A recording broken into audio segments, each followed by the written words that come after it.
Hi ഇന്നും വളരെ സന്തോഷമുള്ളൊരു ദിവസമാണ് കേട്ടോ. അങ്ങനെ പറയുമ്പോൾ തന്നെ എല്ലാവർക്കും മനസ്സിലാവുണ്ടാവും. ഞങ്ങൾ ചെയ്ത ഒരു വീടിൻ്റെ കൂടെ ഹൗസ് വാമിംഗ് ആണിന്ന്. വലിയൊരു ഗ്രാൻഡ് ഫങ്ഷനൊന്നുമല്ല, ഇത് ജസ്റ്റ് ടൈമെല്ലാം നോക്കിയിട്ട് ഒരു ചെറിയൊരു പാല് കാച്ചലും മാത്രമാണ്. അപ്പോൾ അതിന് പോകുന്നതും അതേപോലെ ഇന്ന് കവർ ചെയ്യാൻ പറ്റുന്ന ഈ ഏരിയയിലുള്ള മാക്സിമം സൈറ്റുകൾ കവർ ചെയ്യണം, അതിനായിട്ട് പോകുന്ന ഒരു ചെറിയൊരു വീഡിയോ ആണ് കേട്ടോ. ഇതിപ്പോൾ മേക്കപ്പ് ഒക്കെ ഇട്ടിട്ട് വന്നു, പക്ഷെ അത് വേസ്റ്റായി. ആദ്യം തൊട്ടടുത്ത് നമ്മളൊരു സൈറ്റ് ഉണ്ട് മോനപ്പള്ളി തന്നെ. നമ്മൾ അവിടെ പോയിട്ട് വീണ്ടും തിരിച്ചു വരണം. അത് അവൾക്ക് അറിയണ്ടായിരുന്നില്ല. അപ്പം കുഴപ്പമൊന്നുമില്ല, വന്നപ്പോൾ വീണ്ടും ഒരു മേക്കപ്പ് ഇട്ട് ഡ്രസ്സൊക്കെ ചേഞ്ച് ചെയ്തിട്ടാണ് വീണ്ടും ഇറങ്ങിയിരിക്കുന്നത്. മോനിപ്പള്ളിയിലത്തെ തറയുടെ വർക്കെല്ലാം കഴിഞ്ഞു. ഇപ്പം മണ്ണ് ഫില്ലിങ് അതുപോലെ നനയ്ക്കലും കാര്യങ്ങളൊക്കെയാണ് കേട്ടോ ഇപ്പം നടന്നുകൊണ്ടിരിക്കുന്നത്. അത് ഓൾറെഡി പറഞ്ഞായിരുന്നല്ലോ, അത്യാവശ്യം വലിയൊരു വീടാണ്, 3000 സ്ക്വയർ ഫീറ്റിൻ്റെ പുറത്തുണ്ട്. നമുക്ക് ആവശ്യമുള്ള സമയത്ത് മഴയല്ല. ഇപ്പോൾ ഓരോ ദിവസവും ടാങ്കർ വെള്ളം പൈസ കൊടുത്ത് മേടിച്ചിട്ടാണ് ഇത് ചെയ്തുകൊണ്ടിരിക്കുന്നത്. ആവശ്യമില്ലാത്ത സമയത്ത് ഈ തറപ്പണി മുടക്കാനായിട്ട് ഒരു 15 ദിവസം മഴ നമ്മളെ മുടക്കുകയും ചെയ്തു. ഇതൊക്കെ ഇതിൻ്റെ ഒരു ഭാഗമാണ്. അതായത് ചില സമയത്ത് നമുക്ക് മഴ ആവശ്യമാവും, അപ്പം ഉണ്ടാവില്ല. ഇപ്പോൾ മഴയുടെ സമയം, ഇപ്പോൾ മഴ പെയ്യുകയാണെങ്കിൽ ബേസ്മെൻറ്റിന് നല്ലതായിരുന്നു. പക്ഷേ ഇപ്പോൾ ഞങ്ങൾ വെള്ളം പൈസ കൊടുത്തിട്ടാണ് മേടിക്കണത്. അങ്ങനെ ഞങ്ങൾ അവിടുന്ന് അടിച്ചിറയിലെത്തി. എങ്ങനെയുണ്ട് മോളെ ഷോട്ട്? എങ്ങനെയുണ്ട്? അടിപൊളിയായിട്ടുണ്ട്. ഇത് നമ്മുടെ റഷീദ് അങ്കിളുടെയും ആൻറ്റിയുടെയും നമ്മൾ ഒരുപാട് വീഡിയോയിൽ പറഞ്ഞിട്ടുണ്ട്. അവരുടെ മോൻ്റെ മോളാണ്. അപ്പോൾ ചെറുതായിട്ടൊരു ഫംഗ്ഷനേ ഉള്ളൂ. ഞങ്ങളൊരു 5-6 പേര് മാത്രമേ ഉണ്ടായിരുന്നുള്ളൂ. ഫംഗ്ഷൻ്റെ പ്രത്യേകത എന്താ വെച്ചിട്ടുണ്ടെന്നുണ്ടെങ്കിൽ അതിൽ അവരെ പുറത്തുനിന്നുള്ള 2 ആൾക്കാരെന്ന് പറഞ്ഞു കഴിഞ്ഞാൽ ഞാനും നീയും മാത്രമേ ഉള്ളൂ അല്ലേ. അതെ, ബാക്കി അവരുടെ ഒരു ക്ലോസ് ഫ്രണ്ടും വൈഫും, അതേപോലെ ബാക്കി പിന്നെ മരുമോളും അവരുടെ അമ്മയും കാര്യങ്ങളൊക്കെ ഉള്ളു. അപ്പം ഞങ്ങൾ മാത്രമേ ഉള്ളൂ. പിന്നെ ഈ ഉസ്താദ് മാത്രമാണ് പുറത്തുനിന്നുള്ളത്. അത് നമ്മളെ വെയിറ്റ് ചെയ്തിട്ടാണ് അവർ. കറക്റ്റ് 11 to 12 ആയിരുന്നു. ഞങ്ങൾ സൈറ്റിലെല്ലാം പോയി എത്താൻ കുറച്ച് വൈകി. പക്ഷേ ആൻറ്റി വിളിച്ചുകൊണ്ടിരുന്ന് ഞങ്ങൾ എത്തിയതിന് ശേഷമാണ് പാല് കാച്ചാൻ തന്നെ വെച്ചത്. കാരണം ഞങ്ങൾക്ക് ഇവിടുന്ന് കുറച്ച് ദൂരമേ ഉള്ളൂ. ചെറിയൊരു ട്രാഫിക് കാരണം കൊണ്ട് ഞങ്ങൾ വഴുകി. പക്ഷേ ഞങ്ങൾ ചെന്നതിന് ശേഷമാണ് തുടങ്ങിയത്. കാരണം ഞങ്ങൾ 2 ആൾ മാത്രമേ ഉള്ളൂ അവിടെ പുറത്തുനിന്നുള്ള ആൾക്കാർ. ബാക്കി നേരത്തെ പറഞ്ഞ പോലെ മരോളുടെ അമ്മ, അനിയൻ പുറത്തുനിന്ന് പറയണുള്ളൂ. അവർക്ക് ഞങ്ങൾ അകത്തുള്ള ആൾക്കാരാണ്. അല്ല അങ്ങനെയല്ല, വരാനായിട്ട് ഒരു ഗസ്റ്റ് വരാനായിട്ട്. മറ്റേതിപ്പോൾ ഒരു വീടിൻ്റെ പാല് കാച്ചൽ എന്നൊക്കെ പറഞ്ഞു കഴിഞ്ഞാൽ ഒരുപാട് ആൾക്കാരുണ്ടാവുമല്ലോ ഫംഗ്ഷനുമായിട്ട്. അപ്പോൾ നമ്മളെ വീഡിയോസിൽ തന്നെ ഒരുപാട് ആൾക്കാരല്ലേ. അപ്പോൾ വീടിൻ്റെ വർക്ക് ഇതേ ഒരു വീഡിയോ നമ്മൾ മുന്നേ ഇട്ടതാണ്. അതുകൊണ്ടാണ് ഇത് ഡീറ്റെയിൽ ആയിട്ട് ഇടാഞ്ഞത്. കാരണം ഇതിൻ്റെ ഫുൾ ഫിനിഷ് കഴിഞ്ഞിട്ടുള്ളൂ നമ്മൾ ഡീറ്റെയിൽ ആയിട്ട് ഒരു വീഡിയോ ഇടുക. കാരണം ഇപ്പോഴും ആ പെയിൻറ്റിങ്ങും കാര്യങ്ങളൊന്നും കംപ്ലീറ്റ് ചെയ്തിട്ടില്ല. ഇതിപ്പോൾ ജസ്റ്റ് ഫംഗ്ഷൻ നടത്തി ഇന്നൊരു ദിവസം ഇവരിവിടെ കടന്നുറങ്ങും, അത്ര മാത്രമേ ഉള്ളൂ. അത് കഴിഞ്ഞാൽ വീണ്ടും വർക്ക് കണ്ടിന്യൂ ആണ്. കോമ്പൗണ്ട് വാളിൻ്റെ വർക്ക് നടന്നുകൊണ്ടിരിക്കുകയാണ്. ഇനി ലാൻഡ്സ്കേപ്പ് ചെയ്യാനുണ്ട്, പെയിൻറ്റിങ് കംപ്ലീറ്റ് ചെയ്യാനുണ്ട്, കിച്ചൺ കബോർഡിൻ്റെ വർക്ക് ബാക്കിയുണ്ട്. അപ്പോൾ അതൊക്കെ ചെയ്തതിന് ശേഷമുള്ളൂ നമ്മളെ ഫൈനൽ വീഡിയോ ഇടുക. ഈ വീട്ടിൽ വരുന്നവരൊക്കെ ഞങ്ങളെ ചോദിക്കാറുണ്ട് എന്ന് ആൻറ്റി എപ്പോഴും പറയാറുണ്ട്. കാരണം ഈ വീട്ടിൽ കയറി കഴിയുമ്പോൾ തന്നെ ഒരു പോസിറ്റീവ് വൈബാണ്. അതിൻ്റെ മെയിൻ ഒരു കാരണം എന്ന് പറഞ്ഞാൽ അതിൻ്റെ വലിയ ജനലും ആ ഹാളിലെ ലൈറ്റിങ്ങും എല്ലാം അടിപൊളിയാണ് ഈ വീടിൻ്റെ. അപ്പോൾ ആൻറ്റി ഞങ്ങൾക്ക് എപ്പോഴും അപ്രിസിയേഷൻ പോകുമ്പോൾ അപ്രിസിയേഷൻ പറയാറുണ്ട്. അപ്പോൾ ഇവിടെ വരുന്നവരൊക്കെ ഈ വീടിനെ കുറിച്ച് നല്ല അഭിപ്രായമാണ് പറയുന്നത്. പിന്നെ ഞങ്ങളും ക്ലയൻസിനെ അങ്ങോട്ട് പറഞ്ഞു വയ്ക്കാറുണ്ട് കേട്ടോ. അപ്പോൾ എല്ലാവർക്കും ഈ വീട് ഭയങ്കര ഇഷ്ടമാണ്. മാത്യു സാറിൻ്റെ വീട് പോലെ തന്നെ നമ്മൾ ചെയ്ത് കൊടുക്കണ ഓരോ വീടും ഞാൻ എപ്പോഴും ക്ലയൻറ്റിനോട് പറയുന്ന ഒരു കാര്യമാണ്. ഇത് ചില ആൾക്കാർക്ക് ഉണ്ട് ഇതൊരു ബിസിനസ് അല്ലെങ്കിൽ ഒരു കൺസ്ട്രക്ഷൻ എന്നുള്ള രീതിയിലല്ല. നമ്മളൊരു വീട് വെച്ച് കഴിഞ്ഞാൽ അത് ഞങ്ങളൊരു ഐക്കോണിക് ഇതാണ്. അതായത് നമ്മൾക്ക് അടുത്തൊരാളെ ധൈര്യമായിട്ട് പറഞ്ഞു വയ്ക്കാനുള്ള ഒരു സ്ഥലം കൂടിയാണ് ആ വീട് അല്ലേ. അപ്പോൾ ഞങ്ങളെ കുറിച്ചിട്ട് റിവ്യൂ പറയേണ്ടത് മോശമാണെങ്കിലും നല്ലതാണെന്നുണ്ടെന്നുണ്ടെങ്കിലും അത് ഞങ്ങൾ വീട് വെച്ചു കൊടുത്ത ആൾക്കാരാണ് പറയേണ്ടത്. അതിൽ ഞാൻ എപ്പോഴും പറഞ്ഞ പോലെ തന്നെ അവർക്ക് അൺഹാപ്പി ആയിട്ടുള്ള കാര്യങ്ങളുണ്ടായിരിക്കാം, നല്ലതുണ്ടാവും. അപ്പോൾ ഇതെല്ലാം കേട്ട് മനസ്സിലാക്കിയിട്ടാണ് ഞങ്ങൾക്കൊരു പുതിയ പ്രൊജക്റ്റ് തരേണ്ട ആൾക്കാർ ഞങ്ങളെ കമ്മിറ്റ് ചെയ്യേണ്ടത്. അല്ലാണ്ട് ഞങ്ങളെ വിളിച്ച് ചോദിച്ചിട്ടോ ഞങ്ങളെ യൂട്യൂബിൻ്റെ ഫേസ്ബുക്കിൻ്റെ അടിയത്തെ കമൻറ്റ് കണ്ടിട്ടോ ഞങ്ങളെ വിലയിരുത്തേണ്ട ആവശ്യമില്ല. നിങ്ങൾ ഒരു പ്രൊജക്റ്റ് ഞങ്ങളെ ഏൽപ്പിക്കാൻ പോവുകയാണെന്നുണ്ടെങ്കിൽ ഞങ്ങൾ ആദ്യം പറയണത് ഞങ്ങൾ ചെയ്തൊരു പ്രൊജക്റ്റ് നിങ്ങൾ നേരിട്ട് പോയി കാണും.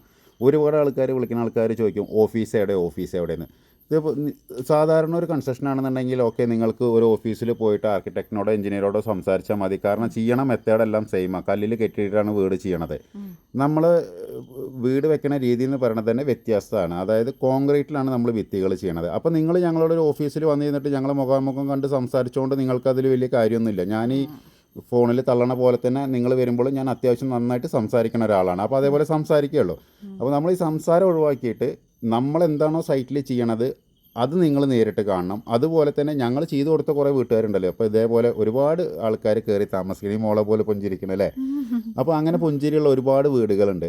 അവിടെ പോയിട്ടാണ് നിങ്ങൾ ചോദിക്കേണ്ടത് ഇവരെങ്ങനെയാണ് ആൾക്കാർ, ഈ വർക്ക് ചെയ്യണതിൽ എന്തൊക്കെയാണ്, അതായത് അവർ പറഞ്ഞ പ്രകാരമുള്ള കാര്യങ്ങളൊക്കെ കറക്റ്റായിട്ട് പോരായ്മകളുണ്ടോന്നും ചോദിക്കാം. അതേപോലെ ഈ കൺസ്ട്രക്ഷൻ മേഖലയിൽ ഏറ്റവും കൂടുതൽ ആൾക്കാർ തെറ്റുന്ന ഒരു സംഭവമാണ് പൈസയുടെ കാര്യത്തിൽ. അതായത് തുടങ്ങുമ്പോൾ ഒരു പൈസ പറയും, ഇഷ്ടം പോലെ മറിമായൊക്കെ കാണുന്ന ആൾക്കാർക്ക് അറിയുണ്ടാവും, ഇഷ്ടം പോലെ വീഡിയോസ് ഉണ്ട് അതിൻ്റെ. അതായത് നിങ്ങളൊരു ആർക്കിടെക്റ്റിനെ ഒരു എഞ്ചിനീയറെ കാണുന്ന സമയത്ത് ഫസ്റ്റ് ഒരു എമൗണ്ട് പറയും, വർക്ക് തുടങ്ങുമ്പോൾ അത് കുറച്ചും കൂടി ഡിഫറൻ്റ് ആവും. അങ്ങനെയാണ് ഈ വീടിൻ്റെ ബഡ്ജറ്റ് കൂടുന്നത്. നമ്മൾ എങ്ങനെയാണോ ഒരു വീട് സ്ട്രക്ചറിന് പൈസ പറഞ്ഞിരിക്കുന്നത് എഗ്രിമെൻറ്റ് പ്രകാരം അതേ പൈസയ്ക്ക്, അതായത് നമുക്ക് നഷ്ടമാണെന്നുണ്ടെങ്കിൽ ലാഭമാണെന്നുണ്ടെങ്കിൽ നമ്മൾ ആ എഴുതിയ പൈസ മാത്രമേ ഉള്ളൂ നമ്മൾ മേടിക്കുക. നഷ്ടമാണെന്നുണ്ടെങ്കിൽ ഞങ്ങൾ അതേപോലെ തന്നെ ഒരുപാട് വർക്കുകൾ നമ്മൾ നഷ്ടത്തിൽ തന്നെയാണ് ചെയ്തിരിക്കുന്നത്. കാരണം പൈസ കമ്മിയാക്കി ചെയ്യുമ്പോൾ സ്വാഭാവികമായിട്ട് നഷ്ടം വരും. അപ്പോൾ ഇതിലാണ് ആൾക്കാരെ കറക്റ്റായിട്ട് വിലയിരുത്താൻ പറ്റുക. അല്ലാണ്ട് ഞങ്ങളെ വിളിച്ച് ചോദിച്ചിട്ടോ ഞങ്ങളെ കമൻറ്റ് നോക്കിയിട്ടോ അല്ല. ഞങ്ങൾ ചെയ്ത് കൊടുത്ത അതായത് ഒരു വീട് പോയിട്ട് നിങ്ങൾ നേരിട്ട് കാണുക, ആ വീട്ടുകാരുടെ അഭിപ്രായം നിങ്ങൾ തേടുക. അപ്പോഴാണ് അവരാണ് ശരിക്കും പറയേണ്ടത് ലൈന കൺസ്ട്രക്ഷൻ ഏത് രീതിയിലാണ് പെരുമാറുന്നത്, എങ്ങനെയാണ് അവരെ വർക്ക്, എങ്ങനെയാണ് അവരെ പേയ്മെൻറ്റിൻ്റെ കാര്യങ്ങളെന്നൊക്കെ അവരോട് ചോദിക്കുക. അതുകൊണ്ടാണ് ഞങ്ങൾ വിളിക്കുന്ന ആൾക്കാരോട് പറഞ്ഞത് ഞങ്ങൾ ഓഫീസില്ല വെച്ച് കഴിഞ്ഞാൽ ഓഫീസുണ്ട്. കാരണം നമ്മൾ രജിസ്റ്റേർഡ് കമ്പനിയാണ്. ഞാനും വൈഫുമാണ് ഓഫീസിലിരിക്കേണ്ട ആൾക്കാർ. ഞങ്ങൾ ഓഫീസിലിരുന്ന് കഴിഞ്ഞാൽ നിങ്ങൾക്ക് ഇന്നത്തെ ഈ വീഡിയോ കാണുമ്പോൾ മനസ്സിലാവും നമ്മളൊരു ദിവസം ഓടണം ഓട്ടം എത്രയെന്നുള്ളത്. അപ്പോൾ ഇങ്ങനെ ഓടുന്ന ആൾക്കാർക്ക് പെരിന്തൽമണ്ണുള്ള ഒരു ഓഫീസിൽ ഒരിക്കലും ഇരിക്കാൻ സാധിക്കില്ല. ഇനി അങ്ങനെ ഒരു ഓഫീസൊക്കെ തുറന്ന് പ്രവർത്തിപ്പിക്കുക തന്നെയാണെന്നുണ്ടെങ്കിൽ തന്നെ നമ്മളിപ്പോൾ അവിടെ ഒരു സ്റ്റാഫിനല്ലേ വെക്കാൻ പറ്റുക. ഞാനോ നീയോ പറഞ്ഞു കൊടുക്കുക. ഇപ്പോഴാണ് കുറേ ആൾക്കാർക്ക് നീ പറഞ്ഞു കൊടുത്താൽ തന്നെ ക്ലിയർ ആയിരിക്കണം അല്ലേ. മറ്റത് അധികം ആൾക്കാർക്ക് എന്നോട് സംസാരിക്കണം എന്നാണ്. പിന്നെ ഇപ്പോൾ ഓഫീസിലത്തെ ഒരു സ്റ്റാഫിനോട് ഇവർ പോയിട്ട് സംസാരിച്ചിട്ട് ഇവർക്ക് എന്താണ് കിട്ടാൻ പോണത്, ഒന്നും കിട്ടില്ല. വീഡിയോ കാണുമ്പോൾ എത്രത്തോളം നിങ്ങൾക്ക് വീടിനെ കുറിച്ചിട്ട് വർക്കിനെ കുറിച്ചിട്ട് മനസ്സിലാവണോ അതേപോലെ ഇപ്പോൾ ഇത് നമ്മൾ ചേർത്തല ചെയ്യണ പ്രോജക്റ്റാണ്. അവിടെ നിന്ന് നേരെ പോയത് ചേർത്തലയ്ക്കാണ്. അപ്പോൾ ഈ ചേർത്തല ആ ഭാഗത്തു നിന്ന് ഇനി ആലപ്പുഴയിൽ നിന്ന് ഒരാൾ വിളിക്കുകയാണ് അല്ലെങ്കിൽ ആ ഭാഗത്തു നിന്ന് വിളിക്കുകയാണെന്നുണ്ടെങ്കിൽ നമ്മളെന്താ നിങ്ങളോട് പറയുക, നിങ്ങൾ നേരിട്ട് സൈറ്റ് പോയി കാണും. കാരണം ഇപ്പം നേരത്തെ കണ്ട വീടും ഞങ്ങൾ ഇതേപോലെ ഭിത്തികൾ കോൺക്രീറ്റിൽ നിർമ്മിച്ചതാണ്. ഒരു വീടിൻ്റെ ഫൈനൽ ഫിനിഷ് ആകുമ്പോൾ ഇത് ഏത് രീതിയിൽ നിർമ്മിച്ചതാണെന്ന് സത്യം പറഞ്ഞാൽ ഈ ഹൗസ് ഫാമിങ്ങിന് വരുന്ന ആൾക്കാർക്കും കൂടി കണ്ടാൽ മനസ്സിലാവില്ല. അതുകൊണ്ടാണ് ഞങ്ങളിങ്ങനെ സ്ട്രക്ചർ ചെയ്യണ സൈറ്റിലേക്ക് ആൾക്കാരെ വിളിക്കുന്നത്. അപ്പോഴേ ഉള്ളൂ നമ്മൾ ഈ വ്യത്യസ്തമായ രീതിയിൽ ചെയ്യുമ്പോൾ എന്തൊക്കെ ബെനിഫിറ്റ്, എന്തൊക്കെ കാര്യങ്ങളാണ് അതിൽ നമ്മൾ ചെയ്യണമെന്നുള്ളതൊക്കെ നിങ്ങൾക്ക് മനസ്സിലാക്കാൻ പറ്റുക. ഇപ്പോൾ നമ്മളത് ഫംഗ്ഷൻ അടക്കം 3ാമത്തെ പ്രൊജക്റ്റാട്ടോ. അതായത് പ്രൊജക്റ്റ് എന്നല്ല, ആദ്യം നമ്മൾ മോനപ്പള്ളിയത്തെ സൈറ്റ് കയറി, പിന്നെ നമ്മൾ ഫംഗ്ഷൻ അറ്റൻഡ് ചെയ്തു. ഫംഗ്ഷൻ അറ്റൻഡ് ചെയ്യാൻ അവിടെ അത്യാവശ്യം ഒരു 1.5 മണിക്കൂർ നമ്മൾ സ്പെൻഡ് ചെയ്തിട്ടാണ് പിന്നെ അടുത്ത സൈറ്റിലേക്ക് പോണത്. ഇതൊന്നും അടുത്തടുത്തല്ല കേട്ടോ. മോനപ്പള്ളിയിലാണ് ബേസ്മെൻറ്റ് ഉണ്ടായിരുന്നത് വെച്ചാൽ അടിച്ചിറ കുറച്ച് അടുത്താണ്. കോട്ടയം അടിച്ചിറയിലാണ് ഹൗസ് വാമിംഗ് ഉണ്ടായിരുന്നത്. അത് കഴിഞ്ഞിട്ട് പിന്നെ അടുത്ത സൈറ്റ് ചേർത്തലയാണ്. ചേർത്തല കണിച്ച് കുളങ്ങര അമ്പലത്തിൻ്റെ അവിടെയാണ് ഈ സൈറ്റ് ഉള്ളത്. ഇനി ഇവിടുന്ന് ശരിക്കും ഞങ്ങളിപ്പോൾ പോകാൻ പോകുന്നത് തോപ്പുംപടിക്കാണ് ഞങ്ങൾ പോകുന്നത്. കാരണം ഓൾറെഡി നമ്മൾ ടീച്ചറെ വീടിൻ്റെ മെയിൻ സ്ലാബ് സ്റ്റാർട്ട് ചെയ്തിട്ടുണ്ട്. അപ്പോൾ വികാസിന് കുറച്ച് സാധനങ്ങൾ കൊടുക്കാനുണ്ട്. അപ്പോൾ എന്തായാലും ഞങ്ങൾ സൈറ്റിൽ കയറില്ല, കാരണം അവിടെ വണ്ടി നിർത്താനൊക്കെ ബുദ്ധിമുട്ടാണെന്ന് നമ്മൾ ഇതിന് മുന്നേ പറഞ്ഞിട്ടുണ്ട്. കൊടുത്തു വരേണ്ടതുകൊണ്ട് ഞങ്ങൾ അവിടെ വണ്ടി നിർത്താൻ നിന്നില്ല. നമ്മൾ സൈറ്റ് കവർ ചെയ്യണത് നിങ്ങൾക്ക് മനസ്സിലാക്കാൻ വേണ്ടി പറഞ്ഞു എന്ന് മാത്രമേ ഉള്ളൂ. അങ്ങനെ അവിടെ കഴിഞ്ഞ് കഴിഞ്ഞിട്ടുണ്ടെന്നുണ്ടെങ്കിൽ പിന്നെ നമ്മൾ അടുത്തത് പോകുന്നത് മരടാണ്. തൊട്ടടുത്ത് തന്നെയാണ്. എല്ലാവർക്കും അറിയാം മരടിനെ കുറിച്ചിട്ട്, പ്രത്യേകിച്ച് പറയേണ്ട വലിയ ബിൽഡിങ് പൊളിച്ചു കളഞ്ഞ സ്ഥലം. അപ്പോൾ പൊളിച്ചു കളഞ്ഞ സ്ഥലത്ത് നമ്മൾ ലൈന കൺസ്ട്രക്ഷൻ്റെ ഒരു 2 നില വീട് കൂടി വരാൻ പോവുകയാണ്. അത് കഴിഞ്ഞ് അതിൻ്റെ ബുക്കിംഗ് എല്ലാം കഴിഞ്ഞിട്ട് നമ്മൾ പിന്നെ നേരെ അടുത്തത് വരുന്നത് 2020 പഴന്തോട്ടം ലെനിൻ ചേട്ടൻ്റെ സൈറ്റിലേക്കാണ്. സംഭവം ചോദിച്ചു കഴിഞ്ഞാൽ ഇത് എറണാകുളത്താണ്. 2020 എല്ലാവർക്കും അറിയണം ഇതാണ്, കിഴക്കമ്പലം 2020 എന്നൊക്കെ പറഞ്ഞാൽ ഫേമസ് ആണ്. അപ്പോൾ ലെനിൻ ചേട്ടൻ്റെ സൈറ്റിൻ്റെ വർക്ക് ഏകദേശം നമ്മൾ ലിൻഡലാവാനായി. ഈ വീടിൻ്റെ വീഡിയോ ഇതുവരെ ഇട്ടിട്ടില്ല.